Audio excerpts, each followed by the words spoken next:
Well, there is a chance that a parking ticket you got in the city between 2012 and 2018 was issued in error. That, according to a new study by the Institute for Research on Race and Public Policy, UIC. It found 1 in every 8 tickets during that time may not have been justified. And the lead author on that study is Casey Hendricks, joining us now live to talk more about the findings. Casey, this is really incredible. Of the 3.5 million tickets written in that time, 13% were in error. Do I have that right?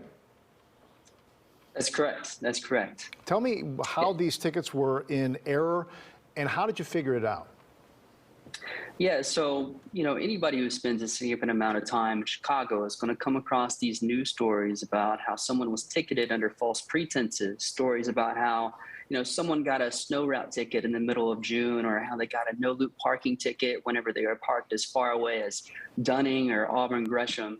And all of these experiences really speak to how, parking restrictions are not these hard and fast rules, but oftentimes they vary according to circumstance. So what our study does is it goes through the Chicago Municipal Code, and then it identifies 7 different parking violations that really vary upon circumstance. And basically the goal of this study between UIC and the University of Tennessee was to recreate the proverbial scene of the crime, because we suspected that there could be a mismatch between what a ticketing officer recorded as a violation and then the evidence available to actually support these allegations. So our study took advantage of the rich administrative data that's made public by the city, and then we cross-referenced 3.6 million tickets over a 6-year span with ticketing data made available by ProPublica, with parking regulation information from the Department of Streets and Sanitation, the Department of Transportation, and the city clerk's office. Sounds like it's sometimes obvious, sometimes murky. They're trying to contest it. Do your research tell you how many of those tickets got contested? How many, just rack up fines and fees? Yeah, the overwhelming majority of these tickets were never challenged at all, even though that they were written under false pretenses. Only about 7% were ever appealed. And then, in fact, if you look at the lowest appeal rates in Chicago, they tend to fall in predominantly Latinx spaces like Gage Park, Little Village, and Belmont Cragen, where appeal rates are actually about half that, just 3%. So did race play a role here? Is it obvious to the study authors? Oh, absolutely.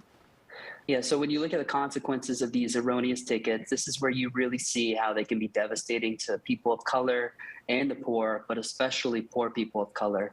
So in Chicago, when you don't pay a parking ticket, the amount of money that you're fined actually doubles in the amount of money that you owe. And then the city can actually add another 22% in collection fees. So when it comes to these error tickets, we found that more than 1 in 5 of them actually incur these late penalties. And most of these late penalties actually fall on people who are parked in majority Black spaces like Austin, South Shore, and West Garfield Park. But it's not just that these late penalties single out Black folks. Our study identified that more than 2,000 of these error tickets were actually tied to a subsequent bankruptcy filing, or on average, that's about 1 error ticket turned bankruptcy each day, and even one of these is too many. Casey, you put a dollar amount to this, $27 million. I want to know what is the bottom line here? Is there a class action lawsuit that could be in the works? How do people take this information and make their lives better because of it? Yeah, absolutely. So the city collected $27 million in revenue, but I should also add that there's $8 million in outstanding debt for these parking violations, which have no statute of limitations, which place them in the same category as other offenses like murder and arson. So what we're looking at right now is, the city of Chicago has a partnership with IBM that expires on July 31st of this year. It was a 10-year contract, and the amount of money that the city brings in is about $6 million per year that actually pays for about 1/3 of what the city pays IBM each and every year. So as this contract is set to expire in July, our study offers 500,000 reasons why the city needs to rethink its ticketing practices, if not initiate some sort of debt jubilee altogether that wipes out people's debt. Hope you get the city to respond to you. I'm sure a lot of people are going to be upset by this. Thanks for tackling the topic, and thanks for being with us today. Casey Hendricks, the Institute for Research on Race and Public Policy at UIC. Thank you.